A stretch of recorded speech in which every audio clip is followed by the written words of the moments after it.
Boh napol zviera, napol človek, na základe ktorého sa všetko volá, všetko strašné a momentálne a nepríjemné, panický strach. Takže dostali sme sa až do strachu, ale dnešný večer, alebo dnešné popoludnie, musí byť ďalej, popoludnie nie je o strachu, ale je o práve opačnom pocite, a to je o kráse a o všetkom, čo je s tým spojené.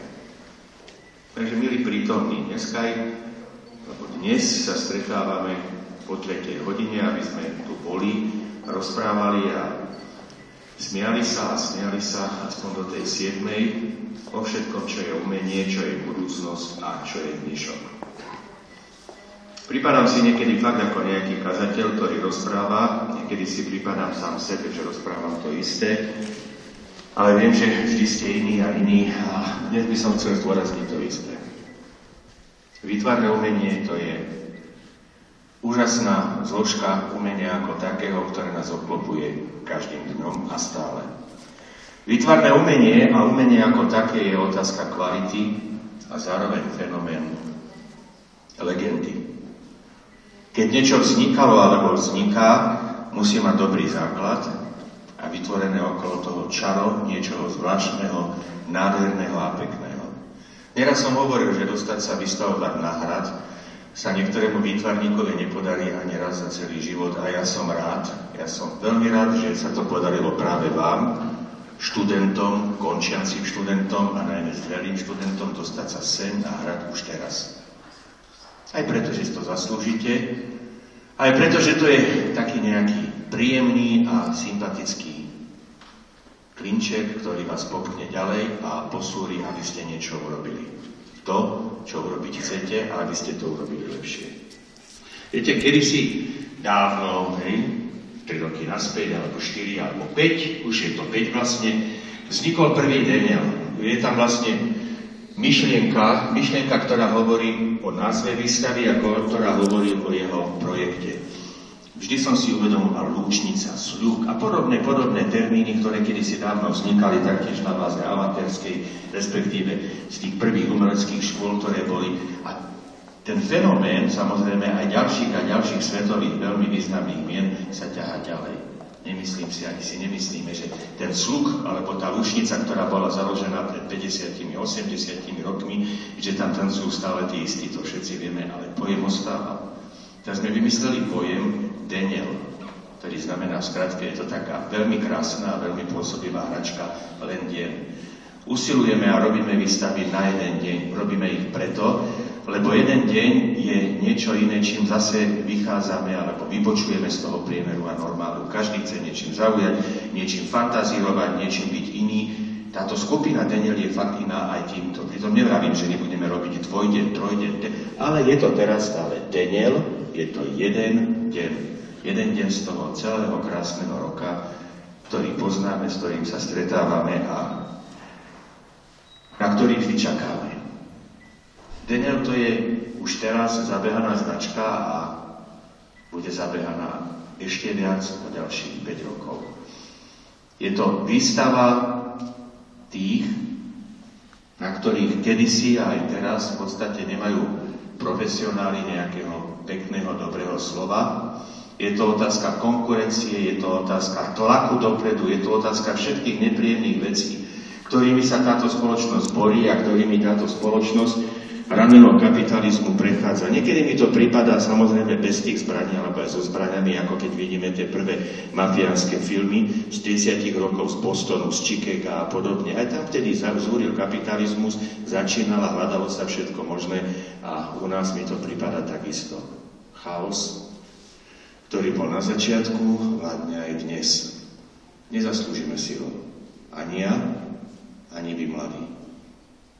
Všetci chceli niečo iné, každý iné, ale všetci niečo iné, len nie to, čo máme. A preto sme tu, aby sme o tom iba nerozprávali, pripomenuli si, ale makali ďalej, aby sme robili a vystavovali, aby sme sa venovali tomu, čo nás baví a čím vieme urobiť radosť a hodnotu tým ľuďom okolo.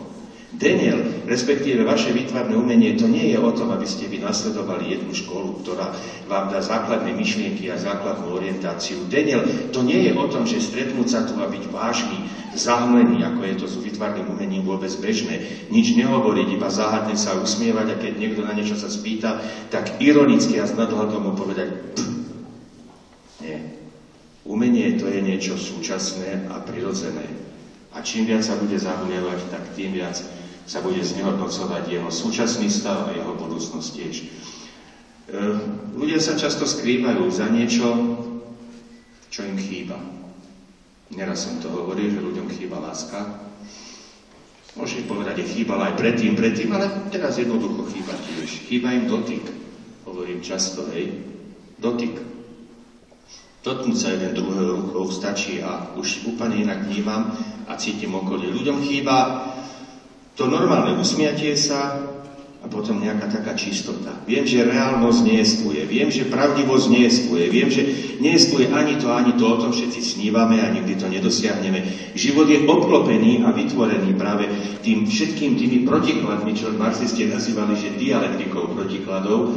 To bola to v podstate kedysi dávno Hegelová dialektika, ale vieme tiež, že umenie vzniklo, aby robilo radosť.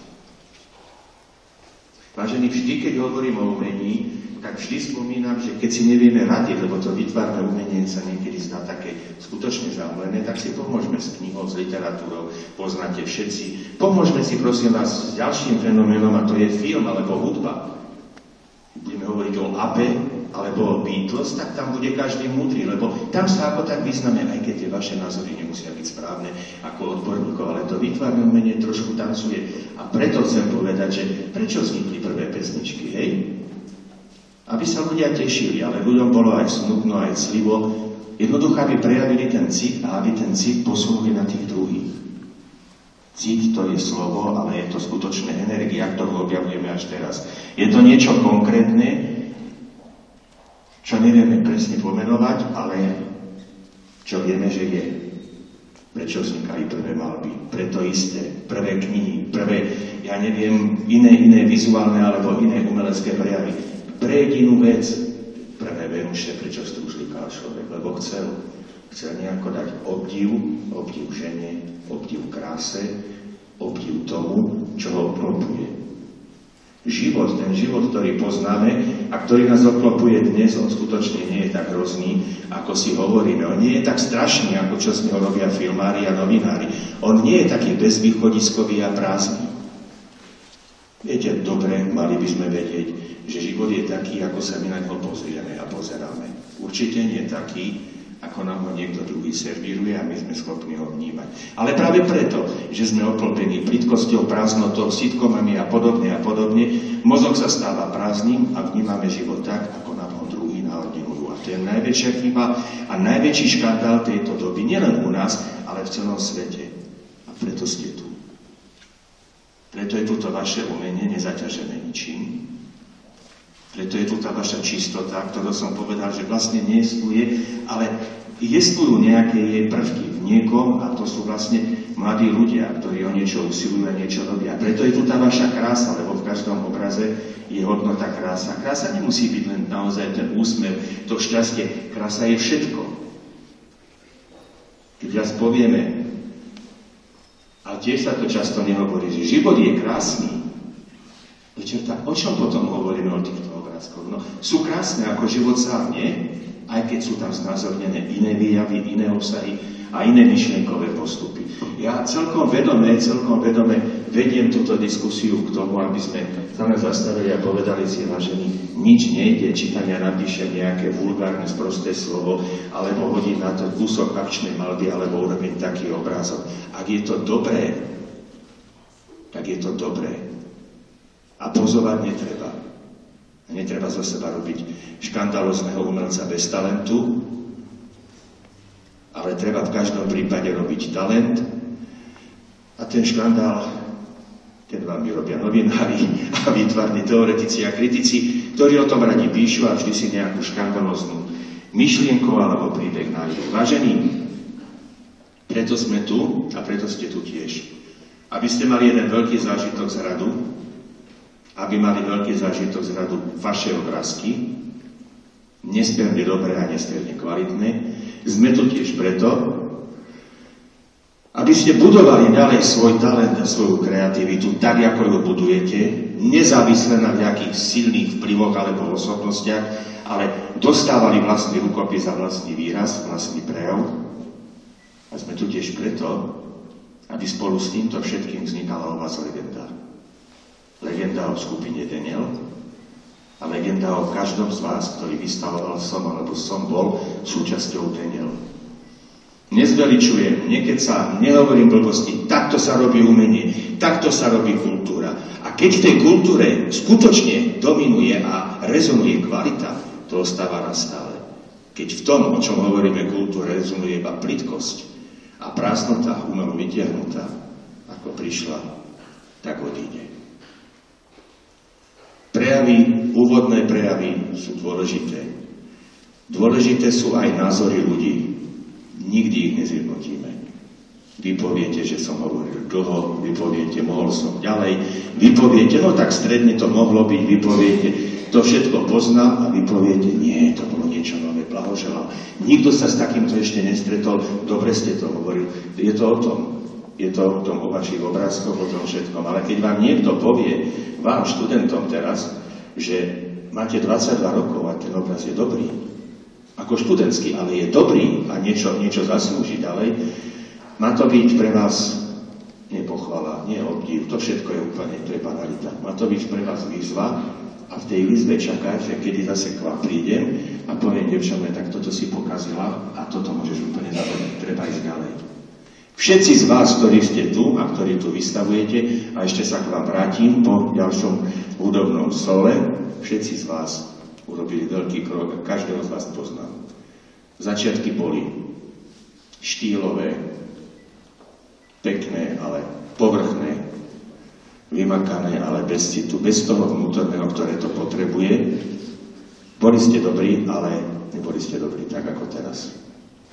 Poprosím Silviu Suchánkovú o improvizácie. Nech tie improvizácie zaznejú ako improvizácie vašej tvorby. Prosím vás, počúvajte.